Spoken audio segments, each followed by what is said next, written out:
All right, y'all. Welcome back to the show. It's the Scott Horton Show. That's me. Our next guest on the show today is Phyllis Bennis.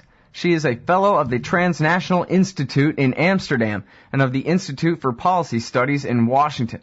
Her books include Calling the Shots, How Washington Dominates Today's UN. Welcome back to the show. Phyllis, how are you doing? Great, Scott. Good to be with you. Well, good. I'm very happy to have you here.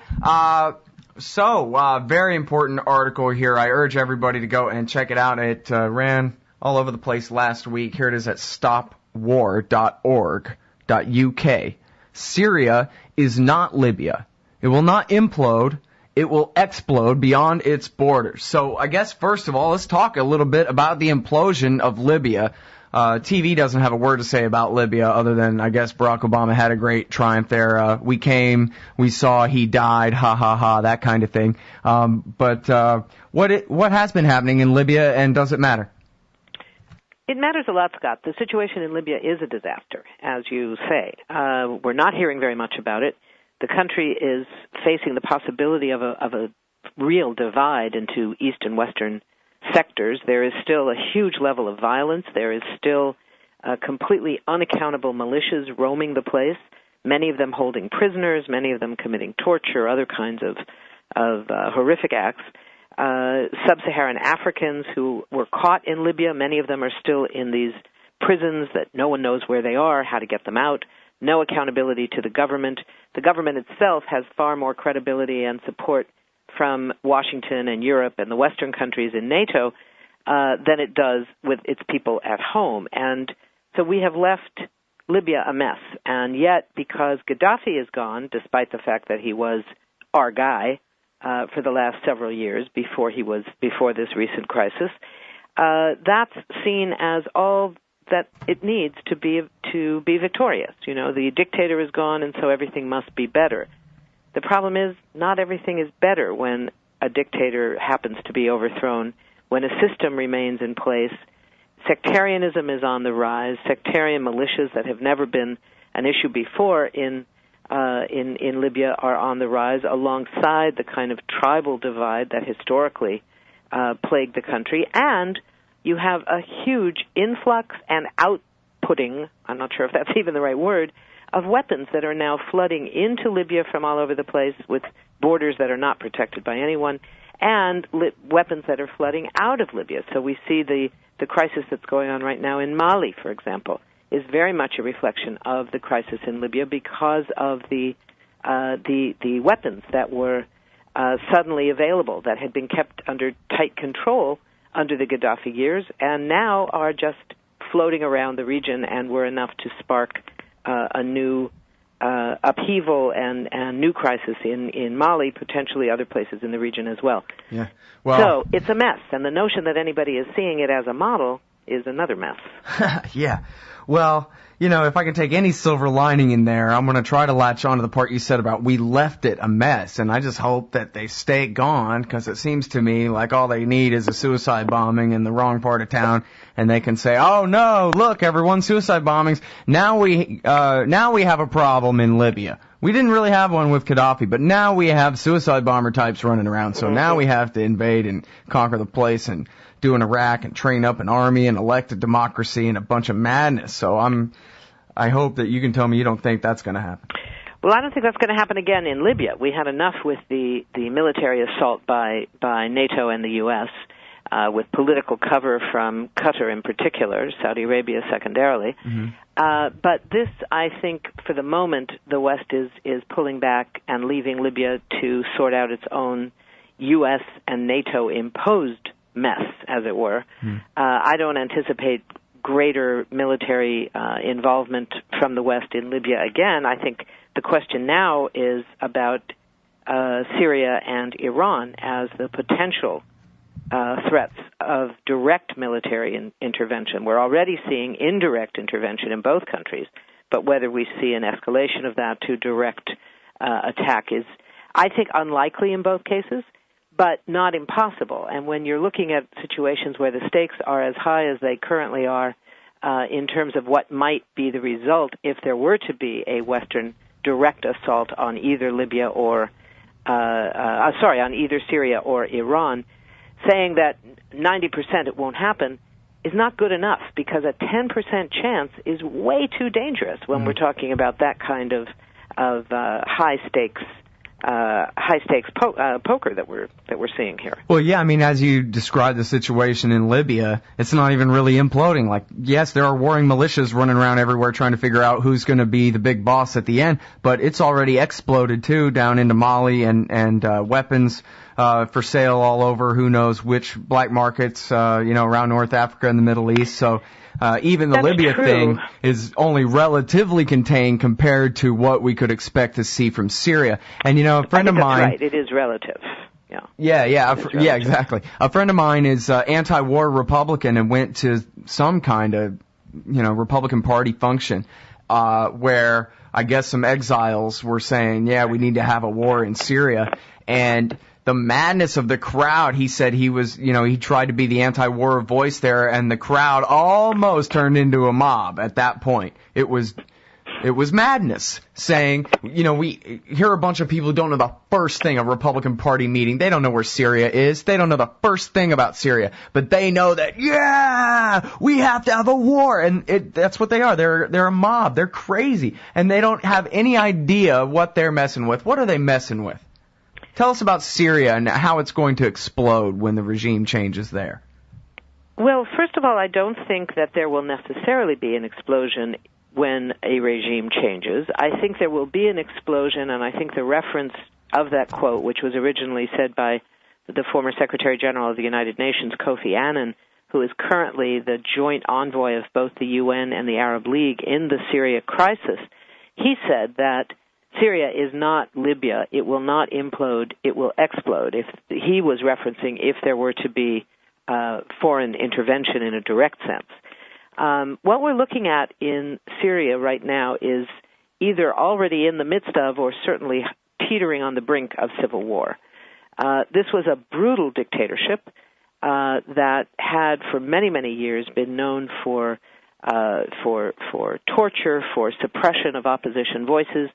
Bashar al-Assad's father, of course, Hafez al-Assad, who had ruled in Syria since 1970, was perhaps best known for the massacre at Hama, when there was a military uprising that did threaten his rule in 1982, and he essentially leveled the city. It was led by the Muslim Brotherhood, and he essentially leveled the entire city with somewhere over 20,000 mostly civilian casualties.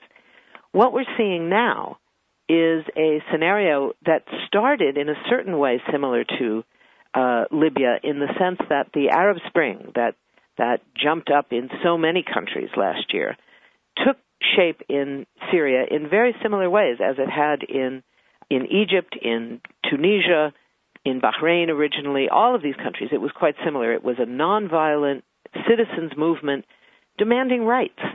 They differed from the beginning. Some from the beginning wanted an overthrow of the regime, wanted a different kind of government altogether. Others thought they could deal with the regime. There could be negotiations, but there needed to be massive level of reform of the government and a stripping away of the legacy of torture and such.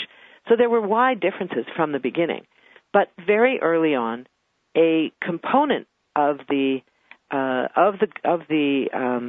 opposition decided that the best way to respond to the regime's repression, which was fierce from the beginning, and particularly an attack on a group of children, 13 and 14-year-olds, in Deraa, a Syrian city not far from the Jordanian border, where young kids had written some graffiti against Assad.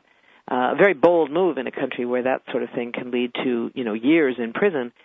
But they were young, they were children, and they were beaten severely and several killed, and it was in response to that we're seeing the current crisis. Mm-hmm. Well, yeah, and speaking of which, I'm sorry, we have to go out to this break. As you mentioned, there are lots of massacres, apparently, from both sides at this point.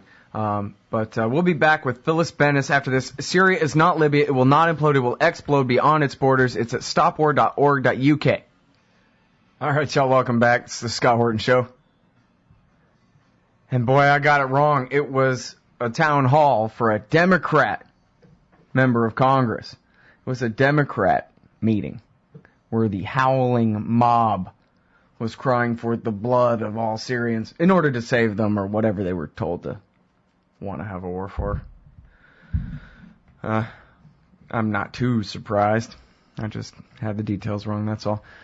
So we're talking with Phyllis Bennis. Syria is not Libya. It will not implode. It will explode beyond its borders, is this article, stopwar.org.uk. And I was reading, back, I guess, a month ago or so, Benjamin Netanyahu was saying all the massacres, I guess ignoring the both sides issue and just pinning all the massacres on the regime and saying that Syria, along with Hezbollah and Iran, is the real axis of evil and that something must be done. How much do you think Israeli politics have to do with American policy in Syria right now?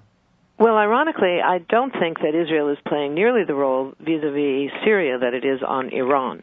Aside from the rhetoric, the reality it's all the same war, isn't it? Well, there's relations, but it's quite different. The Israeli goal is to stop Iran because there's a risk to Israel from Iran. It's not the risk we hear about. It's not the existential threat. It is the risk that Israel will lose its nuclear weapons monopoly in the region. That's the threat. That if Iran became nuclear capable, which is the so-called Israeli red line, that it would no longer be the only nuclear weapon state in the region, which is the position it holds today. It doesn't want to lose that monopoly power. That's the basis of its opposition vis-a-vis Iran. If you look at the actual mobilization of the sort of war fever we're seeing right now within a humanitarian framework, but this drive towards escalating rhetoric around Syria, Israel has actually played very little role in it. The reason is that despite all the rhetorical opposition between the two countries, Syria has been a very good neighbor for Israel. They have been an ally of the U.S. in important key ways, and I'm talking here about the Syrian regime. I'm talking about Bashar al-Assad, who, among other things, was willing to cooperate with the U.S. in torturing prisoners that the U.S. sent to be interrogated and tortured, people like Maher Arar, a Canadian who was honored by my organization, the Institute for Policy Studies, 5 years ago as one of the recipients of our annual Human Rights Awards, who was arrested by U.S. officials at Kennedy Airport, interrogated for 3 weeks, and then sent off to be tortured and interrogated for almost a year in a Syrian prison at the request of the United States to the Syrian regime, which was only too happy to comply. Syria, of course, fought on the U.S. side, sent warplanes to bomb Iraq in 1991 in Operation Desert Storm. And Syria has kept its own border with Israel as well as the Israeli-occupied Golan Heights very quiet for most of the last 45 years of occupation, despite a few upsurges of violence on a small scale. The Golan has been largely without serious challenge to the Israelis, and the Israelis are very worried. The Israeli government is very worried about what might come after the dictatorship in Syria. So they are looking also at the model of Libya and saying, why would we want this on our border? Why would we want borders that are not protected, unlike what they have now? Why would we want weapons that are floating around with no accountability, unlike what they have now? So I think it would be a huge mistake to say that it is Israel that is pushing the U.S. towards war in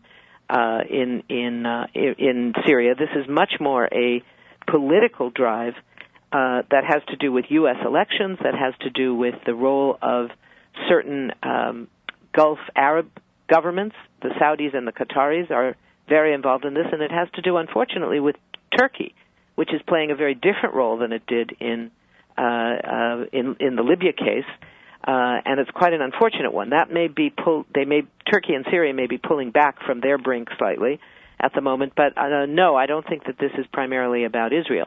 If we want to talk about Iran, and certainly the Syria threat is linked to Iran, but it's not quite the same, and the role of Israel is not the same. In that situation, the Israeli government, as has been the case for the last 20 years, has been pushing for threats of war against Iran. And well, that let me just say here, I think today. you make a very good case for why, if you were running Israeli foreign policy, you would recommend not messing around in Syria.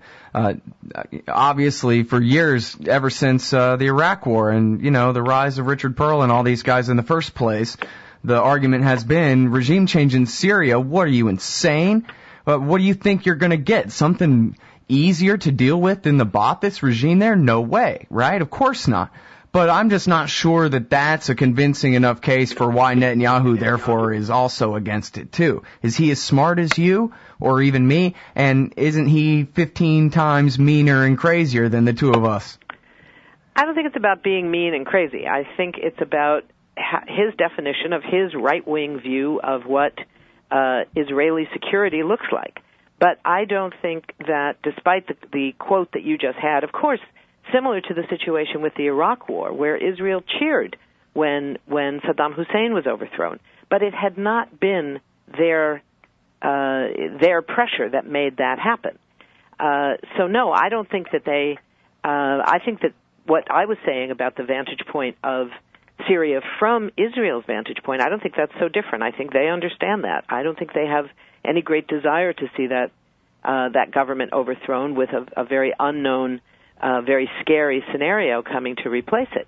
That doesn't mean that Netanyahu's overall right-wing tendencies won't lead him to cheer when the U.S. goes after any Arab regime. Mm-hmm. Bibi Netanyahu never met an Arab leader that he didn't want to overthrow, so that's not anything new and different. My point was in answer to your question of whether Israel is driving this in the U.S., and the answer to that is no. We have to be a little bit more nuanced here in how we look at the Israeli role. It's not the same in every issue. Yeah. Well, but of course it's the Israel lobby that Obama's working so hard to please in Washington when you mentioned electoral politics here, right? That's part of it. There are many lobbies. The arms manufacturers are the only ones who are really making a killing in both senses of the word as the escalation goes forward in Syria. The pro-Israel lobbies, yes, they are supporting it as well. But that's not what is driving it. This is an international crisis that is right now, as people will see if they read my article, they will see. I don't think that the U.S., either the administration, and certainly not the Pentagon, want to go to war in Syria. I don't think they want to go to war in Iran. That doesn't mean it won't happen. There are political pressures at stake that can lead to these kinds of decisions being made that are devastatingly dangerous. Yeah. Well, it seems like they do know better, but they're kind of doing it anyway. I mean, Philip Giraldi's been reporting since December that there's a new finding on Syria that authorizes covert action. Then we found even now in the Washington Post and the New York Times, they say the CIA is coordinating the Qatari and Saudi and Turkish intervention there, and the Turks are, keeping the Free Syrian Army safe on their side of the border. We're already at war in Syria. There's no question that the U.S. is participating. It is doing so out of a sense of control. It wants to make sure that they are the ones who choose who gets the weapons, make sure that they are in touch with those people, and make sure that if they take power, that they will be Washington's folks.